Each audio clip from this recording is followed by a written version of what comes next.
Hello बच्चों, कैसे हैं आप सभी। मैं ऋतुराज लेके आ गया हूं आप सभी का प्यारा सा चैनल ऋतुराज ट्यूटोरियल के माध्यम से क्लास 10वीं बिहार बोर्ड का पहला चैप्टर मंगलम। आपका भी यह साल मंगलमय है, इसीलिए मैं पहला चैप्टर स्टार्ट कर रहा हूं संस्कृत का मंगलम से। ठीक आपका भी ये साल मंगल मतलब खुशी खुशी से निकले और मेरा भी आपके साथ जुड़े हुए खुशी खुशी से यह साल एकदम अच्छे रिजल्ट के साथ आपकी और हमारी मुलाकात और बातें हो। इसके लिए हम शुरू करते हैं संस्कृत का पहला चैप्टर मंगलम को। संस्कृत के ये जो है वीडियो बनाने का पीछे एक ही रीजन था। रीजन मेनली क्या था, बहुत बच्चे बोलते हैं कि हमको संस्कृत नहीं आता है सर जी, पढ़ने नहीं आता है, किसी को समझने नहीं आता है। तो आज के बाद से सारी चीज जो है, सारी दिक्कत परेशानी दूर हो जाएंगी इस वीडियो के बाद।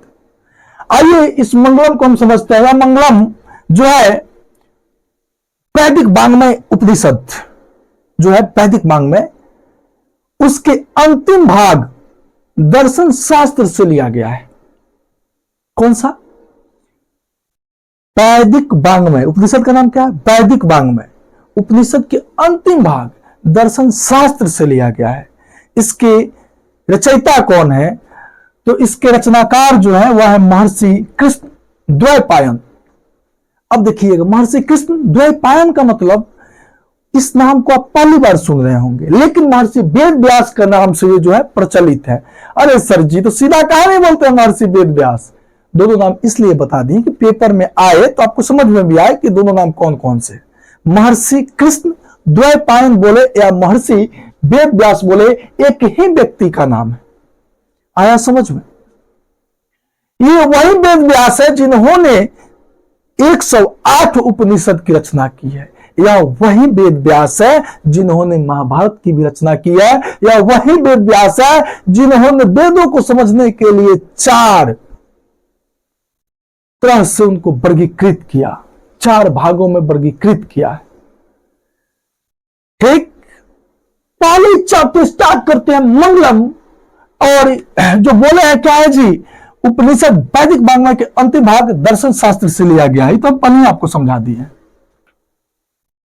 इसमें जो है सभी जगह मनुष्य, कौन मनुष्य? उस परम मानव के बारे में बताया गया, परमात्मा के बारे में गाया गया है। परम मानव मतलब उस परम पुरुष के बारे में बताया गया है जो इस संसार से सत्य की खोज करने आता है, जो इस संसार में जन्म लेने के बाद सोचता है कि रियल में यहां पे है क्या, क्या सत्य है, क्या असत्य है। ठीक, मोक्ष की प्राप्ति के लिए जो इस संसार में आता है, बताया जाता है कि बहुत सारे जोनी होते हैं, उसमें से एक जोनी मनुष्य का होता है। लोग बड़े बुजुर्ग बताते हैं कि 84 लाख जोनी के बाद मनुष्य का अवतरित होता है। कहीं कहीं लोग बोलता है 83 लाख 99,999 का, जो भी हो, मतलब बहुत सारे। इसका मतलब जोनी का मतलब कि प्राणी कभी वही आत्मा, कभी चिट्टी में, कभी हाथी में, ठीक, तो कभी किसी में, कभी किसी में, गाय में, भैंस में से करके फिर आता उतना भ्रमण करने के बाद मनुष्य के अंदर। ऐसे ऋषि मुनि लोग और बड़े बुजुर्ग लोग घर के, गांव के, ये सभी लोग बताते हैं। तो आज उन्हीं के बारे में जानेंगे। इस पाठ के अंदर बताया क्या गया है। यह जो है पाठ, यह बहुत ही सुंदर और बहुत ही सरलता पूर्वक समझाने की कोशिश करता है कि मनुष्य का जीवन रियल में है तो क्या है, और परम पिता परमेश्वर का दर्शन कैसे हो सकता है। आइए तो हम इस पाठ में जो है 5 मंत्र हैं, और इन 5 मंत्र में बहुत बढ़िया तरीका से प्रस्तुति किया गया है। वे जो हमें यहां पे बोला है ना, परम पुरुष, या परम पुरुष भगवान के भक्त को बोला जा रहा है। आप भी सुने होइएगा कि भगत के बस में है भगवान। और भक्त नहीं तो भगवान काहे को। ठीक, 5 मंत्र जो है यह 4 उपनिषद से लिया गया है। इसके लिए हम आपको ट्रिक बना के भी दे रहे हैं। पहला है, इस ट्रिक का नाम है, मतलब ट्रिक कैसे याद रखेंगे, तो ट्रिक है ईश्वर कंठ मुंड मुंड श्वेत किए। ईश्वर जो है ना, कंठ मुंड और मुंड ये जो है श्वेत किए हैं। ईश्वर का मतलब हो गया ईशावास्य उपनिषद। तो पहला मंत्र कोई पूछेगा कहां से लिया गया है, तो ईश्वर मतलब ईशावास्य उपनिषद से लिया गया है। दूसरा कठोर उपनिषद से लिया गया है। तीसरा मुंडक उपनिषद से मंत्र लिया गया है, दूसरा कठोर उपनिषद से, और तीसरा मंत्र जो पढ़ाएंगे वह मुंडक उपनिषद से होगा। किससे? मुंडक उपनिषद से। चौथा भी मंत्र मुंडक उपनिषद से ही होगा। पांचवा मंत्र श्वेतास्वर उपनिषद से होगा। श्वेतास्वतर, यानी कितना इसको शॉर्टकट में श्वेतास्वर भी बोल देता है। आपको ये पांचों पता होना चाहिए, शॉर्टकट बोलने से नहीं है। ठीक, जो रियल है वही बोलना है। क्या है जब, तो पांचवा के लिए हम बोलेंगे श्वेतास्वतर। श्वेतास्वतर उपनिषद से लिया गया है। ईश्वर का मतलब हो गया ईशावास्य उपनिषद। पहला मंत्र ईशावास्य उपनिषद से, दूसरा मंत्र कठोर उपनिषद से, तीसरा मुंडक उपनिषद से, चौथा भी मुंडक उपनिषद से, पांचवा श्वेतास्वर उपनिषद से। और किए हैं का मतलब किए हैं तो किए हैं, इसमें किसी भी प्रकार का ट्रिक नहीं छुपा है। इधर यही आपका जो 1 2 3 4 5 5 मंत्र जो है, 1 2 मुंडक मुंडक यानी एक ही उपनिषद हुआ जी। तो 1 2 3 उपनिषद, 4 उपनिषद से 5 मंत्र लिया गया है। आइए तो हम कोशिश करते हैं आपको पांचों मंत्र बढ़िया से समझाने का, एकदम जबरदस्त तरीके से। आइए करते हैं स्टार्ट। पहला जो है यह क्या है, कैसे पढ़ेंगे इसको, तो देखिए हिंदी पढ़ने आता है ना बढ़िया से, उसी प्रकार से तुरिए। हिरण्यन, अब आपको बोलने कहीं नहीं आए तो हिरण पूरा तो नहीं है, इसमें जो है छूट गया है, थोड़ा सा आधा है, नो, और जो है आधा है।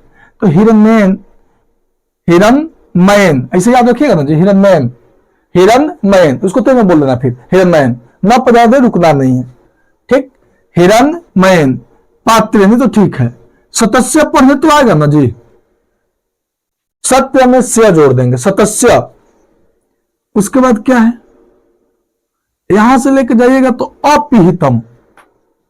ठीक है, सतस्यापिहितम लिखाएगा, तुरिएगा तो हो जाएगा सतस्य अपिहितम मुखम। हिरणमयन पात्रेन सतस्य सतस्य अपिहितम मुखम। ठीक, इसका मतलब क्या हुआ, इसका मतलब है बाबू, हिरण मयन का मतलब क्या होता है, सोने के जैसा, सोने के समान, सब सोने खाने बाबू, आया समझ में।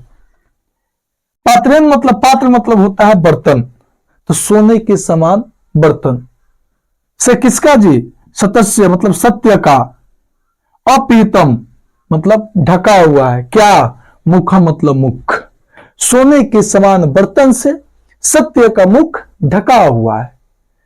पहला लाइन का अर्थ क्या होगा जी, सोने के समान बर्तन से, पात्र से सत्य का मुख ढका हुआ है, आया समझ में। तत्वम यानी उसे, पूषण मतलब सूरज भगवान को पूषण कहा गया है या कहा जाता है। तत्वम पूषण पावृनु, पावृनु मतलब होता है हटाना। ठीक, तत्वम पूषण पावृनु सत्य धर्माय, सत्य धर्माय दिष्टय, यानी कहा गया है इसमें कि तत्वम उसे, पूषण हे सूरज भगवान उसे हटाइए, किसको, उस सोने के समान बर्तनवा को जो सत्य का मुख ढक के रखा है, तो तत्वम पूषण पावृणो, उस सोने के समान बर्तन को हटाइए जिससे क्या हो, सत्य धर्माय दृष्ट है, जिससे सत्य धर्म दिखाई दे। आज के जमाने में भी ये कहानी है, आ रहा समझ में। यहाँ पे सोने का बर्तन कहने का मतलब कि महंगी वस्तु। आप देखिएगा कि पैसा से लोग, बड़े बड़े लोग अपने बयान बदल देते हैं। पैसा जो है बढ़िया बढ़िया लोगों का मुंह ढक के रखा है, आ समझ में।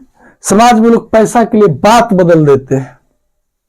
यहां पर भी पैसा नहीं, यहां पे जो सबसे महंगी वस्तु है वे सोना से लेकर कंपेयर किया गया उस जमाने में कि सोने के समान, सोने के जैसा, सोना खानी बर्तन से बहुआ सत्य का मुख ढक दिया गया है। और सत्य धर्म यदि आपको प्राप्ति करना है तो आप सूरज भगवान से वहां पर रिक्वेस्ट कर रहे हैं आदमी कि उस सत्य धर्म प्राप्ति के लिए उस सोना के बर्तनों को हटा दीजिए, जिससे सत्य धर्म क्या हो, दिखाई दे सभी लोगों को, जिससे सत्य धर्म दिखाई दे। आया समझ में। पहला इसको जो है गा के भी आप याद कर सकते हैं। कैसे, थोड़ा सा दिखा देते हैं। हिरण्यमेन्य पात्रेण सत्यस्य अपिहितं मुखम तत्त्वं पूषन् पावृणु सत्य धर्माय दृष्टये। हिरण्यमेन्य पात्रेण सत्यस्य अपिहितं मुखम तत्त्वं पूषन् पावृणु सत्य धर्माय दृष्टये। ठीक, यानी कि सोने के समान, मतलब सोने के जैसा, सोने के समान पात्र से सत्य का मुख ढका हुआ है। हे पूषण, उसे हटाइए जिससे कि सत्य धर्म दिखाई दे। पहला श्लोक आपका क्लियर हुआ।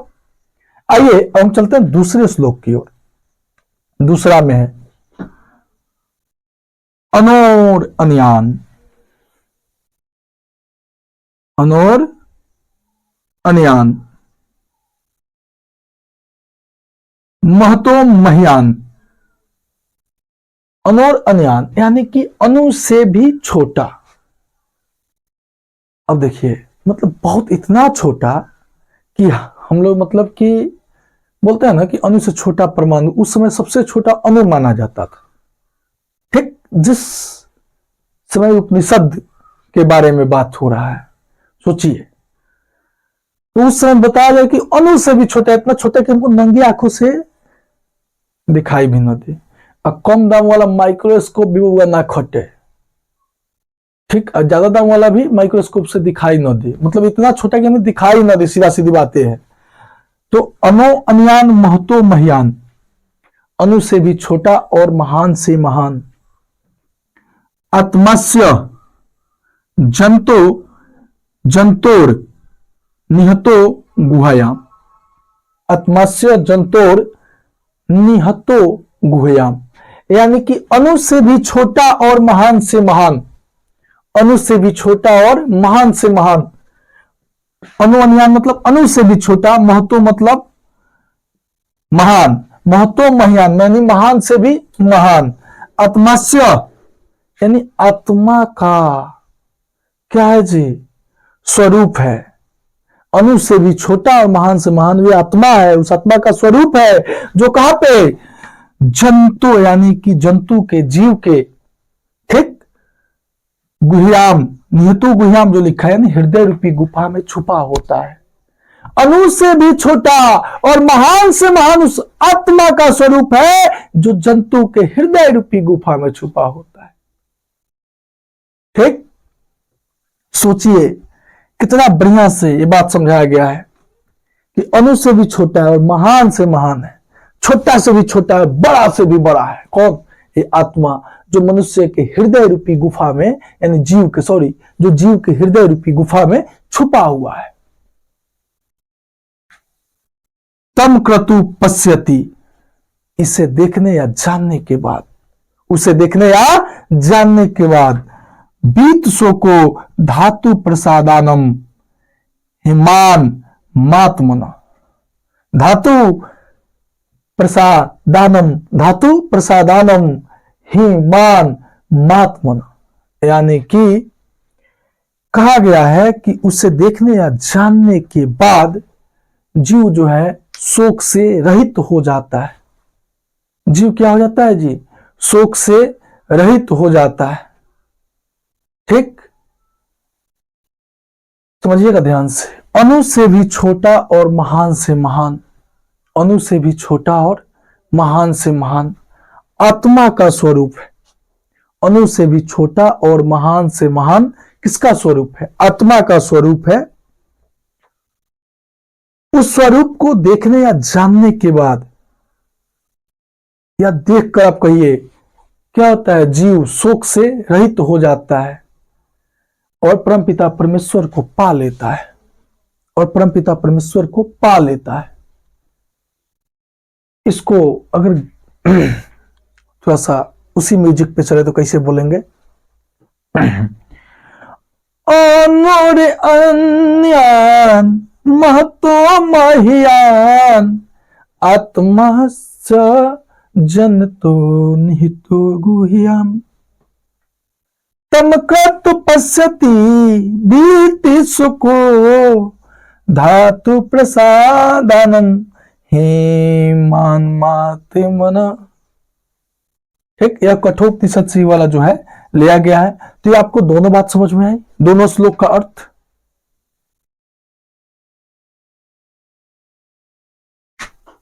यहां से यानी तीसरे श्लोक से अब स्टार्ट क्या है जी? सत्यमेव जयते, यानी कि सत्यम एव जयते होगा। ये सत्यम एव जयते से बना है सत्यमेव जयते। यह जो है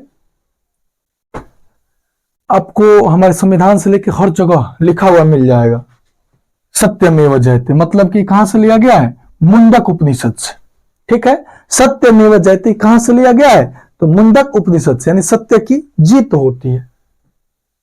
सत्यमेव जयते नानृतम, यानी कि असत्य की नहीं। नानृतम मतलब कि असत्य की नहीं। सत्यमेव जयते सत्य की जीत होती है, नानृतम असत्य की नहीं। सत्येन पंथा विततो देवयान, सत्य से ही देवताओं के मार्ग का विस्तार होता है। आया समझ में?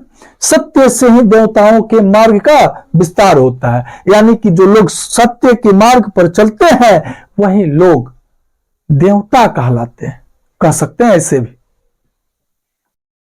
ठीक है, तो सत्य से देवताओं के मार्ग का विस्तार होता है, यानी सत्य के रास्ते पर चलने वाले लोग देवता कहलाते हैं। ठीक, एना कर्मत्य ऋषियों, ठीक, इसी रास्ते पे चल के ऋषि लोग हाथ कामा, यानी कि इनकी सारी कामनाएं पूर्ण हो जाती है। यत्र तत्व सतस्य परम निधानम, यानी कि इसी रास्ते पर एना कर्मत्य ऋषियों, इसी रास्ते पर चलकर ठीक ऋषि लोग जिनकी सारी कामनाएं पूर्ण हो जाती है, और सत्य के रास्ते पर नहीं चलकर ऋषि लोग की सारी कामनाएं पूर्ण हो जाती है और मोक्ष की प्राप्ति हो जाती है, मोक्ष को प्राप्त कर लेते हैं। यानी कि सत्य जो है यहां पे बताया गया, सत्य की जीत होती है, सत्य की नहीं। सत्य की राह पे चल के ऋषि लोग जिनकी सारी कामनाएं पूर्ण हो जाती है और मोक्ष की प्राप्ति हो जाती है, मोक्ष की प्राप्ति कर लेते हैं, हो जाती है। तो यहां पे बताया गया अपने तीसरे श्लोक के माध्यम से। चौथा में देखिएगा क्या कह रहा है, यथा नद्य स्यन्दमाना समुद्र, जिस प्रकार से नदियां कहां पे? समुद्र में प्रवाह होती है, यानी कि बह के जाके गिरती है। अस्तम गच्छन्ति नाम रूपे विहाय, यानी कि जिस प्रकार से नदियां समुद्र में जाके प्रवाहित होकर गिरती है, तो गिरने के साथ दो चीज, गच्छन्ति नाम रूपे विहाय, नाम और रूप दोनों के दोनों उसका समाप्त हो जाता है। नाम और रूप दोनों के दोनों क्या होता है, उसका समाप्त हो जाता है। अब जाकर आप नहीं ना कहिएगा जी महासागर या सागर में कि भाई गंगा जी का पानी है, ये जमुना जी का है, ये सरस्वती का है, नहीं कह सकते हैं, क्योंकि यहाँ पे सभी पानी मिल के खत्म, उसका क्वालिटी जो है सब एक के बराबर हो गया। आया समझ में? तो यानी कहने का मतलब है कि जिस प्रकार से नदियां जो है जब समुद्र में जाती है ना, नदियां समुद्र में जाती है तो अपने नाम और रूप दोनों को खो जाती है, दोनों खो देती है। तो यहाँ पे कहा गया कि जिस प्रकार से नदियां समुद्र में जाने के बाद अपने नाम और रूप दोनों खो देती है, ठीक उसी प्रकार तथा विद्वान, ठीक उसी प्रकार विद्वान व्यक्ति नाम रूपाद विमुक्त परात परम पुरुष मुंह पायती दिव्यम, पुरुष मुंह पायती दिव्यम, यानी कि कह सकते हैं ठीक उसी प्रकार से एक विद्वान व्यक्ति परम पिता परमेश्वर को पाने के लिए अपने नाम और रूप दोनों को खो देता है। आप नहीं देखते हैं जी, जटा बड़ा बड़ा हो जाएगा, भगवा कपड़ा, मतलब कि दूसरे तरीका से वे हमारे समाज में दूसरे तरीका से रहते हैं। वही कह रहा कि जिस प्रकार से नदियां समुद्र में जाने के बाद अपने नाम और रूप दोनों की त्याग कर देती है, ठीक उसी प्रकार से एक विद्वान व्यक्ति परम पिता परमेश्वर को पाने के लिए अपने नाम और रूप दोनों से मुक्त हो जाता है। ठीक, तो जिसको भगवान मिल जाएंगे ना, नाम और रूप के पीछे नहीं भागता है, ये रूप ने कहीं का नहीं छोड़ा। आइए अब समझते हैं 5वां श्लोक। विदाहमेतम पुरुषम महानतम, विदाहमेतम पुरुषम महानतम, यानी कि मैं ही वेद हूं, मैं ही महान पुरुष हूं। आदित्य वर्ण तमसा प्रस्तात, यानी आदित्य वर्ण, वह आदित्य वर्ण जो अंधकार के आगे प्रकाश करता, यानी मैं ही वेद हूं, मैं ही महान पुरुष हूं, मुझे जानो, क्योंकि मैं ही अंधकार के आगे प्रकाश करता हूं। ठीक, तमेव विदित्वावती मृत्यु मेति, मुझे जानने के बाद इंसान किससे मृत्यु पर विजय पा लेता है, मृत्यु को पार कर जाता है, मृत्यु पर पार पा जाता है, जो भी आप कहें, यानी मृत्यु पर विजय पा जाता है। नान्या पंथा विद्यति अनाय, यानी इसके अलावा दूसरा कोई रास्ता नहीं है जिससे कि जीव मृत्यु पर विजय पा ले। तो आपको क्या 5वां श्लोक अच्छा समझ में आया? अब इसका हम क्वेश्चन आंसर थोड़ा सा देख लेते हैं। आइए अब इस पाठ के हम जो है कुछ ऑब्जेक्टिव प्रश्न करते हैं। देखिए पहला जो क्वेश्चन है यह है कि सत्य का मुख किससे ढका हुआ है, यानी कि सत्य, यानी जो सत्य है उसका मुख कौन ढक के रखा है, बताइए। तो सत्य का मुख जो है सोना के समान बर्तन से ढका गया ना जी, सोने के समान बर्तन से जो है सत्य का मुख ढका गया है, या सोने के समान पात्र से भी लिखा जा सकता है, पात्र भी लिख देते हैं, न हो तो पात्र से सत्य का मुख ढका हुआ है। दूसरा क्वेश्चन है कि अणु से भी छोटा कौन है, तो अणु से भी छोटा कौन है जी, आत्मा है, अणु से भी छोटा आत्मा है। उसके बाद महान से महान कौन है, यानी बड़ा से बड़ा, महान से महान, तो यह भी क्या होगा आंसर, आत्मा होगा। बोले थे ना कि अणु से भी छोटा, महान से महान कौन है, तो आत्मा है। आत्मा कहां रहता है, तो जीव के हृदय रूपी गुफा में, जीव के हृदय रूपी गुफा में, जीव के हृदय रूपी गुफा में। किसकी जीत होती है, तब बोलिएगा सत्य का, सत्य का जीत होता है, असत्य का नहीं। कौन हारता है, तो बोले ना सत्य का नहीं, यानी कि असत्य हार जाता है। सत्य से किसका मार्ग बनता है, देवलोक का, देवलोक या देवताओं का, या ये भी होगा। अगर ऑप्शन में मोक्ष का, तो आंसर दीजिएगा मोक्ष का। ये सब आंसर हो सकता है। देवलोक का भी सत्य से रास्ता बनता है, देवताओं का भी मार्ग का विस्तार सत्य ही करता है। और बाबू, कौन बाबू, मोक्ष की भी प्राप्ति करनी है तो सत्य का ही मार्ग अपनाना होगा। नदी अपना नाम और रूप को कहां खो देती है? तो नदी कहां खो देता है होगा। नदी अपने नाम और रूप को कहां खो देता है? तो बोलिएगा समुद्र में। कहां पे? समुद्र में। जाने के बाद अपने नाम और रूप दोनों को खो देती है। विद्वान किसे पाकर अपने नाम और रूप दोनों से मुक्त हो जाते हैं? विद्वान किसे पाकर, किससे जब पा लेते हैं तो अपने नाम और रूप दोनों से मुक्त हो जाते हैं। तो आप बोलिएगा ब्रह्मा को, परम पिता परमेश्वर को जो बोल दीजिए आप, परम पिता परमेश्वर